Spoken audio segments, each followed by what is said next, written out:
ক্রিকেটের নতুন সভাপতির চওড়া হাসি। ফারুক আহমেদ বড্ড সাহসী, সৎ এবং বিচক্ষণ। সাবেক সফল প্রধান নির্বাচক জানেন খেলাটার উন্নতির রাস্তা। অন্য বোর্ড পরিচালকদের কাছেও তার বার্তাটা পরিষ্কার, সবার আগে যেন দেখা হয় দেশের ক্রিকেটের স্বার্থ। সবচেয়ে প্লেয়াররা আছেন এখানে অ্যাজ এ বোর্ড ডিরেক্টর। আমি সবাইকে অনুরোধ করবো যে আমার নতুন দায়িত্ব সরকারের পালা বদলে লাপাত্তা আলোচিত, সমালোচিত, বিতর্কিত নাজমুল হাসান পাপন। নতুন আলোর খোঁজে বুধবার ক্রীড়া মন্ত্রণালয়ে বিসিবির বিশেষ সভা। মেইল করে পদত্যাগ করেন একযুগ সভাপতির পদে থাকা পাপন। সেই চেয়ারে ফরমার ক্যাপ্টেন ফারুক।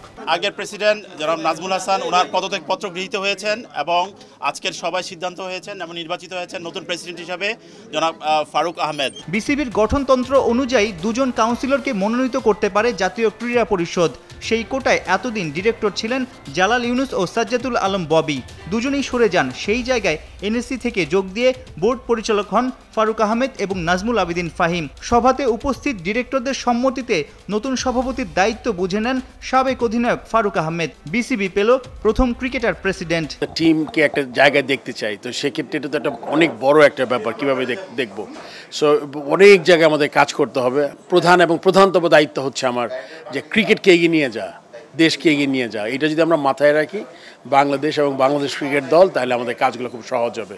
আমাদের অন্যদিকে যদি আমরা ডাইভার্ট না হয়ে যাই। ফারুকের জন্য দায়িত্বটা বড়। পাশেই পাচ্ছেন ক্রিকেটের নিবেদিত প্রাণ, কোচদের কোচ খ্যাত নাজমুল আবেদিন ফাহিমকে।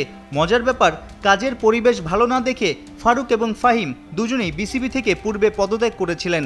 গার্ডস থাকা এই দুজন নিশ্চয়ই নতুন দায়িত্বে বিসিবিটাকে পাল্টে দেবেন। তাতে মাঠের খেলাতে ইতিবাচক প্রভাবও পড়বে। বিসিবির নতুন কার্যনির্বাহী কমিটিতে দুই নতুন মুখের সঙ্গে আছেন পুরনো বেশ কজন। সাবেক অধিনায়ক আকরাম সুজনদের সঙ্গে ফারুকের বোঝাপড়াটাও দারুণ হওয়ার কথা।